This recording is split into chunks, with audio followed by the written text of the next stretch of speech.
Hi, I'm Amanda Morrell, Personal Finance Editor with Interest.co.nz, and this is another one of our double shot interviews. I'm joined today by John Barry, Executive Director of Pathfinder Asset Management. Welcome, John. Thanks, Amanda.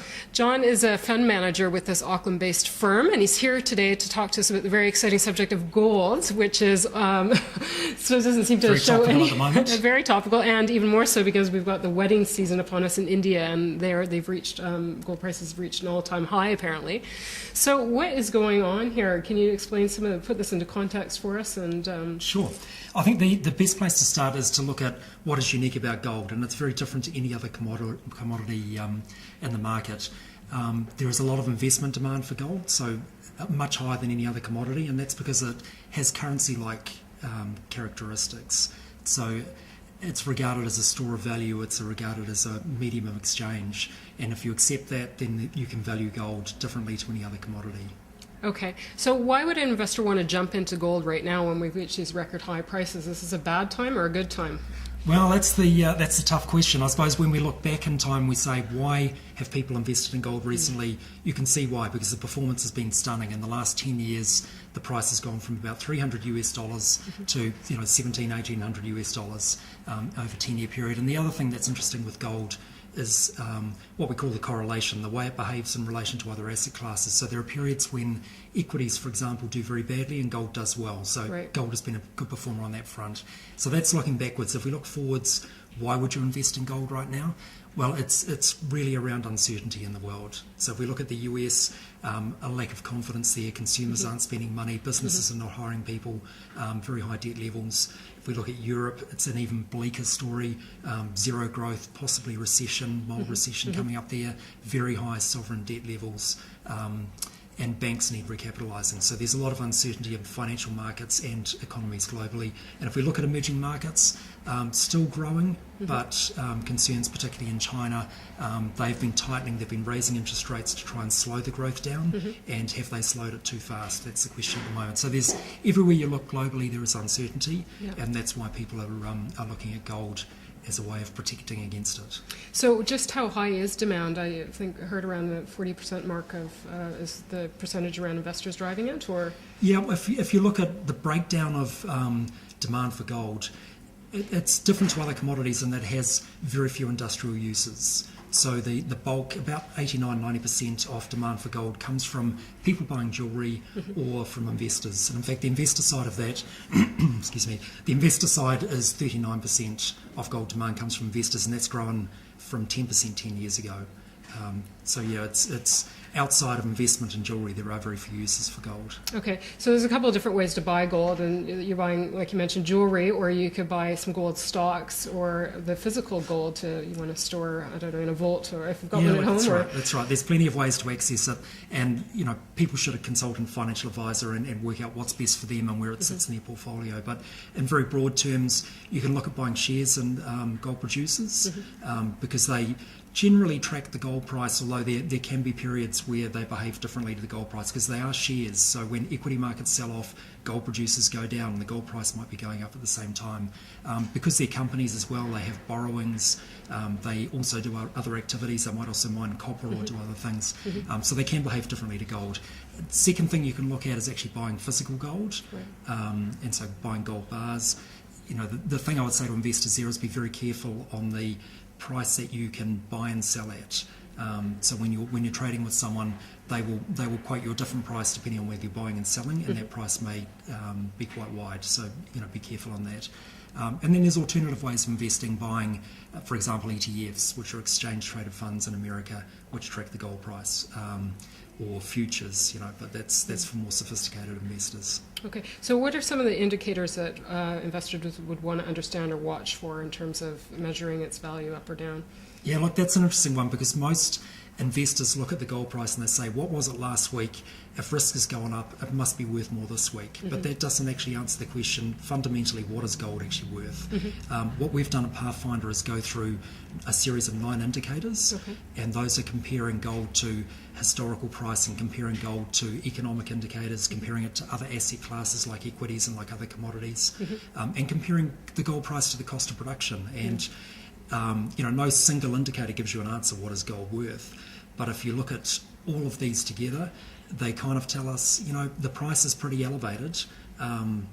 It may have higher to go. In fact, the 9 indicators, 5 of the 9 were telling us it's overpriced at the moment. 4 of the 9 were saying it's fair value. Okay. So we're kind of in that territory where a lot of people are saying, is gold entering a bubble, and that's the concern. Okay, so you've brought a graph here that would show whether we're sort of approaching bubble territory. So what can you tell me about this? Okay, this is what we're looking at here is a graph prepared by AMP.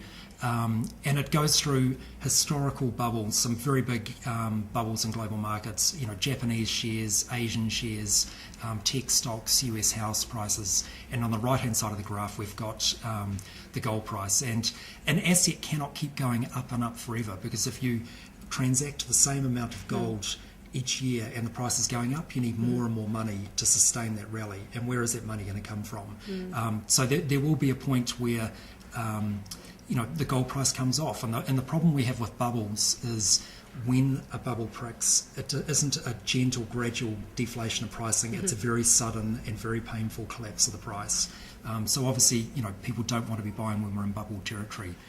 Where do we go from here? Well, I think ultimately the answer is, what is your view on the world? When is the world going to return to normal? Because we're in a very, very unusual environment at the moment. High levels of uncertainty, very low interest rates globally. Every country is trying to reduce its currency, is trying to debase its currency by printing more money. When those factors go away and growth returns to the world, interest rates rise, and people are more comfortable with equities and more risky asset classes, then you will see gold, the turning point in gold. And the big question, of course, is when is that going to happen? Right. Are we talking 1 year, 2 year, 5 years? No one knows. Although you were saying earlier there's a bit of a divergence between the banking sector and also some of the other folks out there between a 2 and a 10-year time frame potentially in terms of return to normal? Yeah, look, for people I speak to, and it depends on everyone's perspective, but generally a sort of 2 to 8 year period is what people are talking about. I think the reality is it won't be happening anytime soon. I mean, don't expect world markets to turn around within the next 12 months and the world to be a happy place. What are some of the other cautions for investors? The spreads are one thing that people should be aware of, maybe if they're hoping to make a quick buck on buying gold, right?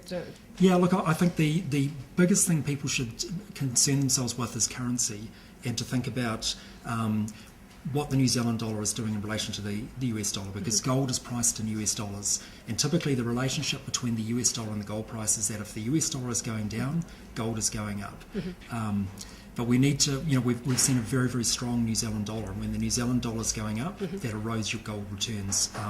We had looked at, what has happened in the last 5 years. And you've brought a slide as well. Would that be helpful right now? Yeah, let's click onto the slide. And in terms of, this goes back to 1999, and in terms of since 2006, the difference between hedging your currency exposure and not hedging would have been about a 22% difference. That's substantial. To your return as a New Zealand investor. So what we're showing on this graph, we have 3 lines.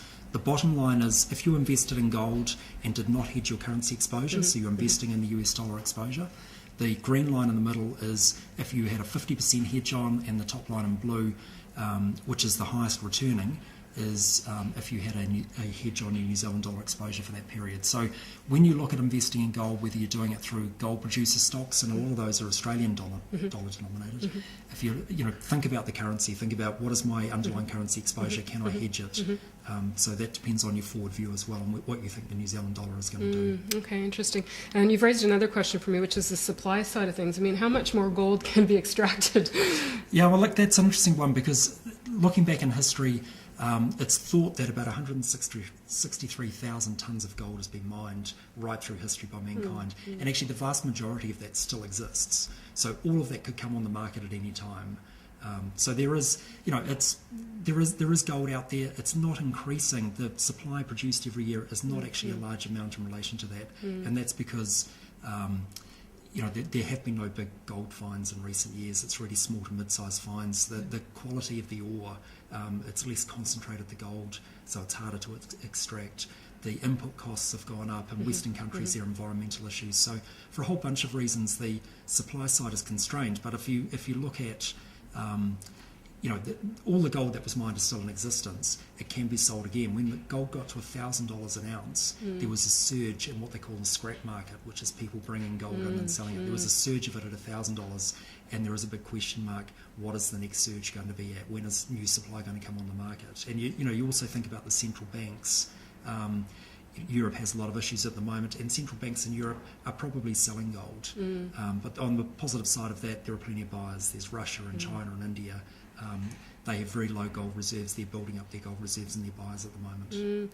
Typically, though, a DIY investor might to get burnt on a few levels, and one of them is just going in and buying it for themselves and then turning around trying to sell it the next day or a week later. And there's a bit of a margin to be aware of there in terms of the turnaround, is there? Yeah, that's right. You need to be careful when you're buying physical gold, the price you buy it, and even without a price movement, what price can you sell it in the market the next day, because there will be a difference between the buy and the sell price, and investors need to take care of that. And I think generally with gold as an investment, investors do need to be careful. It's an alternative asset. It's only one of a number of commodities, and I think people should talk to their financial advisor about where it should sit in their portfolio, what their risk profile is, how much of it they should have, and how long they intend to hold it for. It used to be sort of a general rule about holding no more than 10% in gold or commodities in your portfolio. Is that no longer the case? Is people getting a bit more bullish on that? Or? Well, it probably depends on who you speak to. I think in offshore, we're seeing pension funds and different long-term investors have more than 10% of their portfolio in commodities, and up to 20% in the US is not unusual. But it really comes down to what is the risk profile, what is the what's the risk tolerance, and the volatility as well. Commodities are a very volatile asset class. In August we saw the price of gold fall by $95 in one day. That's a 5% drop, and that's the biggest drop since 1980. So if you're a very long-term investor, you're not so concerned about the day-to-day volatility. But I think for a lot of mum and dad investors, that really hurts when a asset falls off by 5%. And remember, with gold as well, I suppose the scary thing is we're in a bull market at the moment that's gone on for 10 years. But if we go back to January 1980, at that point the gold price hit $850, which was a new record at the time.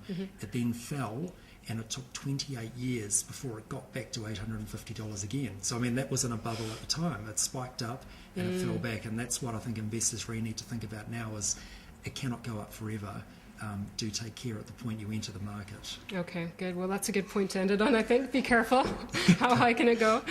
My name is Amanda Morell. I'm personal finance editor with interest.co.nz, and I've been joined today by John Barry, as Executive Director of Pathfinder Asset Management. And I'd like you to check out our gold and silver section, which is new to the personal finance section as well. And we'll put up some of the links to Pathfinder as well after this. Thanks for joining us.